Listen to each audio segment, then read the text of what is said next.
بسم الله الرحمن الرحیم. در قسمت سوم المصور هستیم. دوستان عزیز، ما و شما فهمیدیم که یکی از صفات الله سبحانه و تعالی صفت المصور است و یکی از اسماء الحسنای الله سبحانه و تعالی المصور است. یعنی الله سبحانه و تعالی ذاتی هست که هر مخلوق تصویر خاصی داده است. این عظمت الله سبحانه و تعالی است.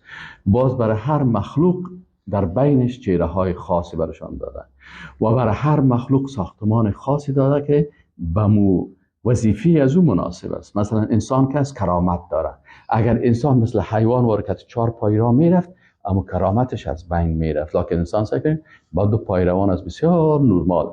دیگه حیوانات سعی میکنه که با 4 پای سرشان روان است. همین قسم مثلا برای الله متعال برای حیوانات مثلا پنجه ها نداده، مثل که مثلا برای ما و شما پنجه ها رو داره. با کرامت انسانی ما و شما لقمه را میگیریم با بسیار عزت و دان خود میکنیم میخوریم. اما یک گاو یا گوسفند شما سأل کنین سر خود پایین میکنه و غذا را میخوره. پس لقد خلقنا الانسان فی احسن تقویم. الله متعال انسان به چهره بسیار زیبا برای انسان داده است و الله متعال با قدرت و عظمت خود شما سائل کنین وقتی پرنده ها را خلق کرده بر از او یک ساختمان خاصی داده که بر پرواز بسیار مناسب است. وقتی که حیوانات خلق کرده سبحان الله ببینین بر هر کدامش عمو چیز است. مثلا شیر ببینین یک ساختمان خاص داره، پلنگ یک ساختمان خاص داره، گرگ یک ساختمان خاص داره. حتی مثلا بعضی اوقات شما سعی کنید تکواندو بازا و یا که اصلا از امو حرکت‌های دفاعی حیوانات مثلا حرکت‌ها را یاد میگیرن به خاطر قوت خود. بعد از اون شما سعی کنید در پرنده ها چه قسم پرواز میکنن. حتی بسیاری وقتا شما سعی کنید بعضی طیاره را به شکل باشه، درمان تا باخه میگن، اینه به شکل از باشه ایره چی کردن جور کرده. اما طیاره چی میکنن پرواز میکنن. چرا که همین باشه بسیار خوب هم پرواز داره. کشتی ها را به شکل ماهی ها میسازن. این کل قدرت ذات با عظمتی که تصویر کننده هست. بس مصور الله هست. وقتی که فهمیدیم که مصور الله هست ما باید با هیچ صفت الله مشابهت نکنیم. یک از صفات الله که است المصور است، با این هم باید خدا مشابهت نکنیم. مشابهت چی معنی؟ یعنی بعضی کسا هست مجسمه میسازن. این مجسمه سازی مشابهت از با صفت المصور الله. یا رسامی میکنه زنده جان ها را مشابهت میده خدا با این صفت المصور الله سبحانه و تعالی.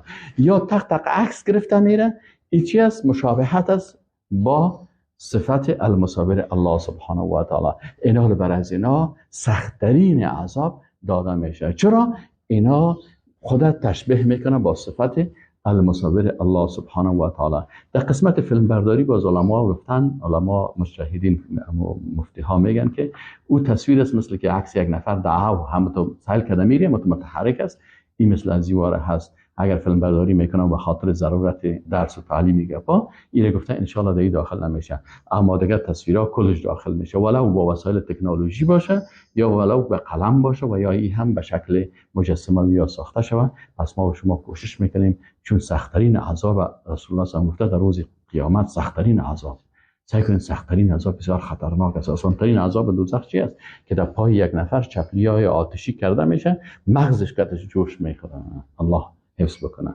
اینا سخت‌ترین عذاب‌های دوزخ بسیار خطرناک است و این برای مصورین است. از این خاطر در این قسمت بسیار احتیاط بکنیم تا وقتی که مجبور نشیم که مثلا پیگان کاری که ضرورت بسیار 100% می باشه دیگه هیچ چاره نمی باشه که انسان کدام عکس میگیره و مثل بعضی شناختی کارت بعضی چیزایی که مجبور میشه.